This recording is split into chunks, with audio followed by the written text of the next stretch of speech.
Dictation लिखने के लिए रेडी हो जाइए। Ready, start. महोदय, जब हम भारत की संपदाओं और उत्पादन के उपादानों के संदर्भ में भारत की अर्थव्यवस्था की चर्चा करते हैं तो उस समय अनिवार्य रूप से उपयुक्त टेक्नोलॉजी से संबद्ध प्रश्न उठ खड़े होते हैं। इसके लिए कोई निश्चित उत्तर नहीं दिया जा सकता। यह तो अलग अलग उद्योग के लिए अलग अलग होगा। कुछ उद्योग अपरिहार्य रूप से पूंजी प्रधान होंगे। इसका हमारे सुधारों और विदेशी निवेश से कोई संबंध नहीं है। हमारे अपने सरकारी क्षेत्र में स्थापित कई उद्योग बहुत ही पूंजी प्रधान हैं। ऐसे भी कई क्षेत्र हैं जहां उत्पादन के श्रम प्रधान तरीकों का उपयोग होता है और वे प्रतियोगिता का सामना भी करते हैं। सारी दुनिया में हम आज यह देख रहे हैं कि एक जगह वेतन अधिक होने के कारण तथा दूसरी जगह सस्ते विकल्प होने के कारण उद्योग अपने स्थान बदलते रहते हैं। यह बात एक दूसरे से कतई भिन्न क्षेत्रों पर भी लागू होती है, जैसे वस्त्र उद्योग, चमड़े का सामान, इलेक्ट्रॉनिक्स और कई अन्य उद्योग अन्य स्थानों से आकर भारत में जो निवेश किए जा रहे हैं वे ठीक इन्हीं कारणों से किए जाते हैं और ये उद्योग बड़ी मात्रा में रोजगार प्रदान करेंगे।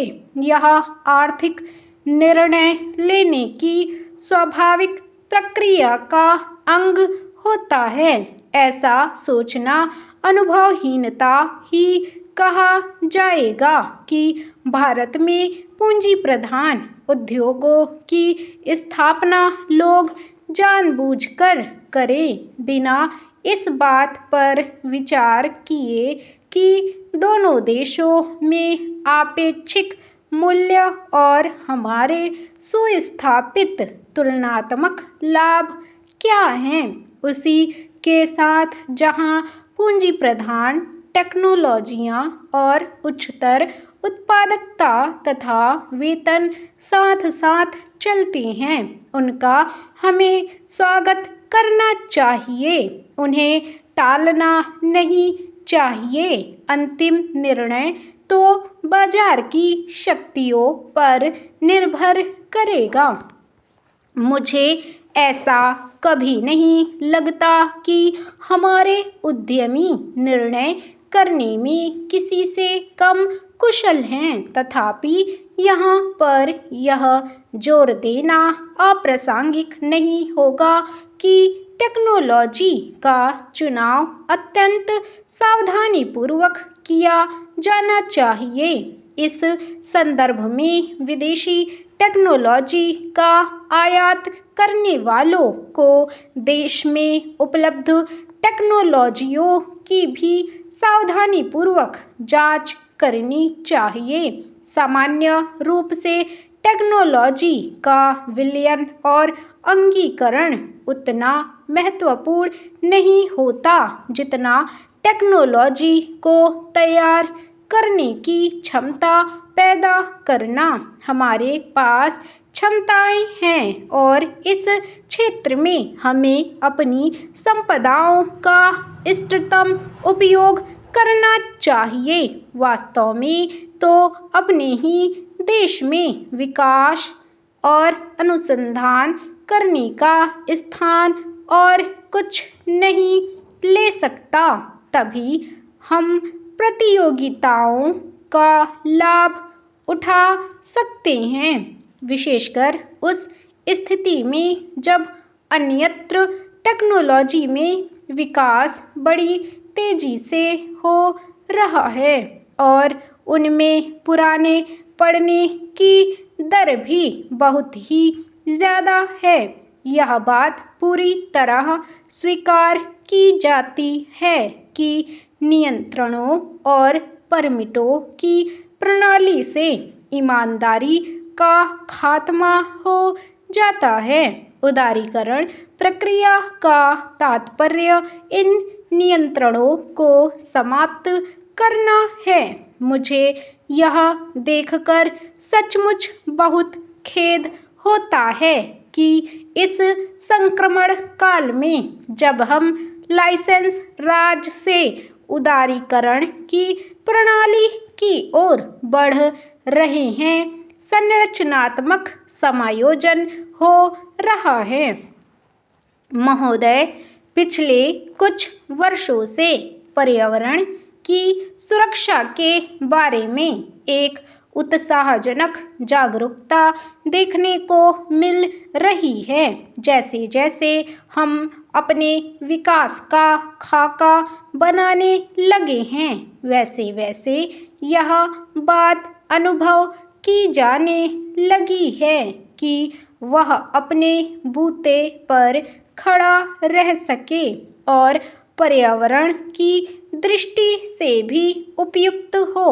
अपने देश की जनता के प्रति हमारा यह दायित्व है कि हम अपनी प्राकृतिक संपदा की रक्षा करें अपने प्रयासों द्वारा, और यदि आवश्यक हो तो विदेशी टेक्नोलॉजियों का उपयोग करके हमें पर्यावरण के विनाश की समस्याओं को हल करने की चेष्टा करनी चाहिए।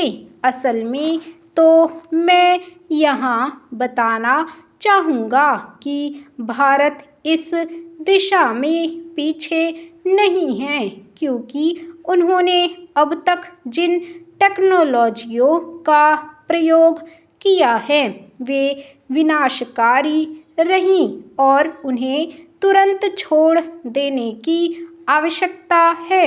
वे भी नई टेक्नोलॉजियों की खोज कर रहे हैं, इसलिए हम उनसे बहुत पीछे नहीं हैं।